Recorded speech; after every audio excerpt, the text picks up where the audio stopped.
السلام علیکم الشفا حکمت میں خوش آمدید. امید کرتا ہوں آپ خیریت سے ہوں گے. سامعین، آج آپ کے لیے طاقت کے حوالے سے ایک مجرب نسخہ لے کر آیا ہوں جو آپ کی کھوئی ہوئی طاقت کو بحال کرے گا، نامردی کو ختم کرے گا. جن حضرات کو شہوت کم آتی ہے یا بالکل ختم ہو چکی ہے، انتشار نہیں آتا، ان کے لیے بے پناہ خوبیوں کا مجموعہ ہے. جسمانی طور پر موجود تمام کمزوریوں کو ختم کرے گا، اعصابی اور جنسی طاقت پیدا کرے گا. سبسکرائب کیجئے ہمارے چینل کو تاکہ ہر آنے والی ویڈیو آپ تک آسانی سے پہنچے.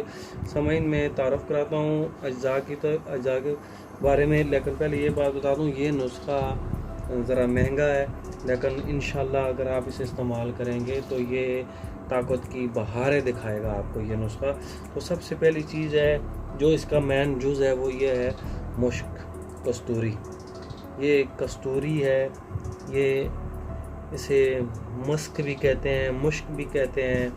بہت طاقتور چیز ہے اور مہنگی بھی ہے. یہ نر ہرن سے حاصل کی جاتی ہے. یہ سیاہ رنگ کی خوشبودار ذائقہ، تلخ مزاج، گرم خشک. یہ تحریک پیدا کرتی ہے، محرک ہے، مقوی ہے، طاقت پیدا کرتی ہے، تمام اعضاء کو طاقت دیتی ہے، حرارت غریزی کو ابارتی ہے، نامردی کو ختم کرتی ہے. یہ آپ نے 1 گرام لینی ہے اور یہ کافی مہنگی بھی ہوتی ہے، تو یہ 1 ہی گرام لینی ہے. اور یہ ہے اکرکرا. یہ اکرکرا ہے، یہ 10 گرام لینا ہے آپ نے. اسے آرکرا بھی کہتے ہیں، بے خطر خون بھی کہتے ہیں. ذائقہ اس کا تیز مزاج، گرم خشک. یہ ممسک بھی ہے، ٹائمنگ پیدا کرتی ہے، مقوی بھی ہے، طاقت پیدا کرتی ہے، یہ اٹھوں کو مضبوط کرتی ہے. اور یہ ہے سالب پنجہ. اسے سالب پنجہ کہتے ہیں، یہی اس کا مشہور نام ہے.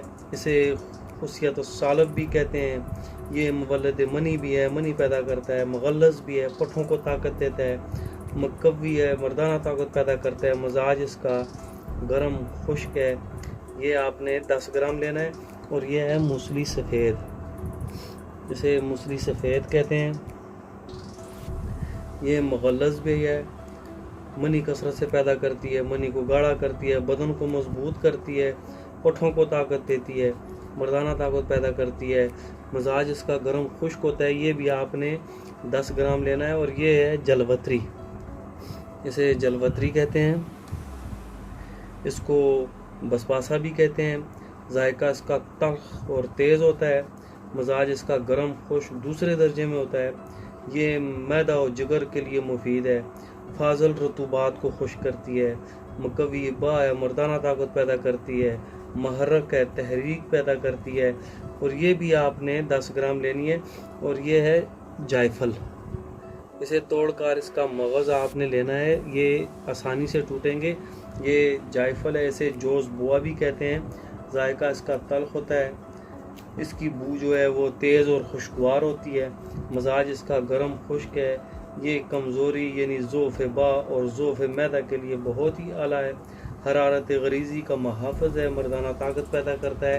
سامعین، کستوری کے علاوہ یہ تمام اجزاء 10-10 گرام لینے. اور یہ کستوری جو ہے آپ نے 1 گرام لینی ہے. پھر آپ نے ایسا کرنا ہے، ان کو گرینڈ کرنا ہے. گرینڈ کر کے پھر آپ نے شہد کی مدد سے حسب ضرورت تھوڑا سا شہد لے لیں، تو ان کی گولیاں بنا لیں چنے برابر. ٹھیک ہے، چنے برابر گولیاں لے لیں، بنا لیں. تو آپ نے جو استعمال کرنا ہے وہ ایسا کرنا ہے کہ روزانہ آپ نے 1 گولی دودھ کے ساتھ استعمال کریں. جن کو بہت ہی زیادہ مسئلہ ہے تو وہ صبح شام استعمال کریں. اور بوقت ضرورت 2 گولی بھی آپ استعمال کر سکتے ہیں وقت خاص کے لیے. ورنہ روزانہ کی بنیاد پر آپ 1 گولی بھی استعمال کر سکتے ہیں. 1 گولی صبح، 1 شام، اس طرح دودھ کے ساتھ استعمال کریں. تو انشاءاللہ یہ 1 ماہ تک، 30 دن تک یا 40 دن تک استعمال کریں گے تو یہ انشاءاللہ آپ کو طاقت کی بہاریں دکھا دے گا. تھوڑا سا مہنگا بھی ہے یہ نسخہ، اور آپ اسے استعمال کریں گے. یہ اپنی مثال آپ ہے، اسے استعمال کریں. اور اس کا انشاءاللہ کوئی سائیڈ ایفیکٹ بھی نہیں ہے. اور مجھے دعاؤں میں ضرور یاد رکھیے گا. نیکسٹ ویڈیو میں انشاءاللہ پھر ملاقات ہوگی. اجازت چاہوں گا. اللہ حافظ.